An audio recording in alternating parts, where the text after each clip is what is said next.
Focal, la marque française portée sur le son. Depuis 1980, ils sont les maîtres en la matière sur le sujet de l'équipement hi-fi haut de gamme.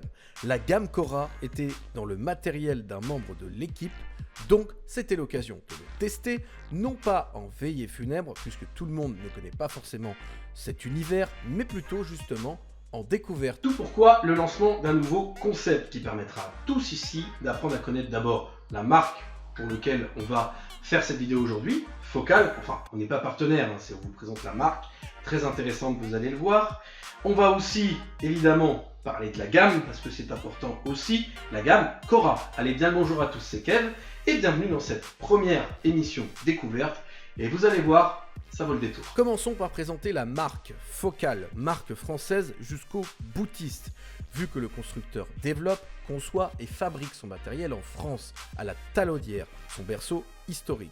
Pour présenter ce produit, la gamme Cora, c'est 5 haut-parleurs, de type bibliothèque, donc censé être plus compact.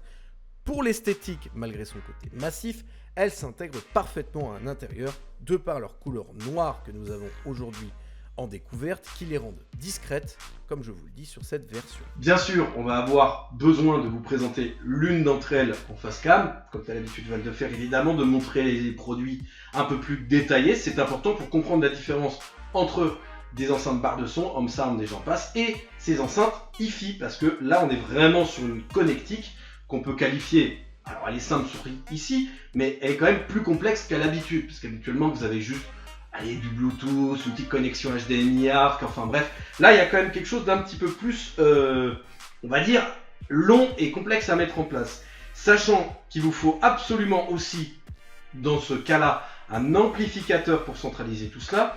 Ici, c'est un Denon, où vous allez pouvoir venir, comme je vous dis, connecter toutes vos fiches. Ici, c'est des connecteurs borniers rouge et noir, tu m'arrêtes si je me trompe.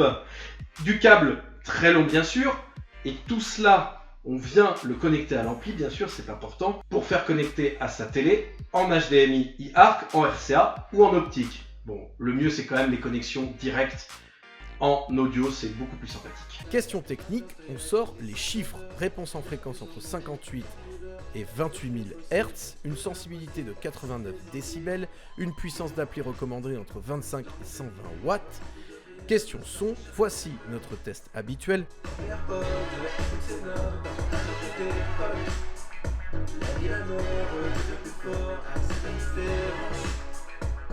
Ensemble, on sera plus fort, dans nos délires. Je vois ma planète qui respire mieux, des rappeurs conscients d'un plus heureux, plus d'espace-temps, plus de contre-temps, plus de frontières. On précise aussi, puisque tu viens de me l'annoncer, que c'est des borniers à vis. Voilà, pour petite précision. Alors pour une fois, je ne vais pas non plus vous donner un avis personnel, je ne suis pas assez calé sur ce genre de dossier pour vraiment vous donner l'avis le plus expert possible là-dessus. J'ai quand même peut-être une expérience plus généraliste et j'essaie de vous présenter le maximum de produits. L'hi-fi n'étant sincèrement pas mon domaine, on va le dire, mais il sera possible justement de faire un Kesako, ça sera donc du futur concept de vulgarisation et pas Vulgatech parce qu'on va pas copier ce que font nos confrères sur YouTube quand même, c'est important, ça sera plus joli aussi pour vous présenter le monde du home cinéma parce que c'est vraiment assez vaste. Bon, version pour les nuls, hein, mon Jean-Kévin. Pour le reste, je conclurai en vous disant de vous faire votre propre avis, évidemment. Allez découvrir, prenez le temps d'aimer ce monde du home cinéma, surtout si vous aimez les films, les séries, parce que c'est vraiment du bon matériel pour ça. Mais, comme vous dirait Pépé Garcia sur YouTube, ce qui est important, c'est que si vous avez une télé qui vaut cher, autant mettre aussi un home cinéma, un système de son qui vaut quasiment le même prix. C'est normal. Donc, faites-le, c'est vraiment bien, parce que comme je vous le dis, si vous aimez les films, c'est ça qu'il vous faut. Bon, par contre, va falloir prévoir un budget en conséquence. 1500 € en moyenne. Voilà pour ce test, j'espère qu'il vous aura plu, ça faisait longtemps qu'on s'était pas vu, c'est un plaisir de vous retrouver. On va essayer d'être régulier, mais on vous promet rien, on va faire notre mieux, notre maximum. Comme d'habitude, vous pourrez toujours partager votre avis en commentaire, c'est important. On prend en compte vos remarques, c'est très important à nos yeux. Nous dire aussi ce que vous feriez par exemple avec ce genre d'appareil, parce que ça nous intéresse. Qu'est-ce que vous feriez, quel est votre usage, qu'on en débatte ensemble, c'est ça aussi Internet, donc ça peut être sympa. Et puis, le petit pouce bleu bien sûr si vous avez aimé. Sur ce, je vous souhaite à tous de passer une bonne semaine, et je vous embrasse.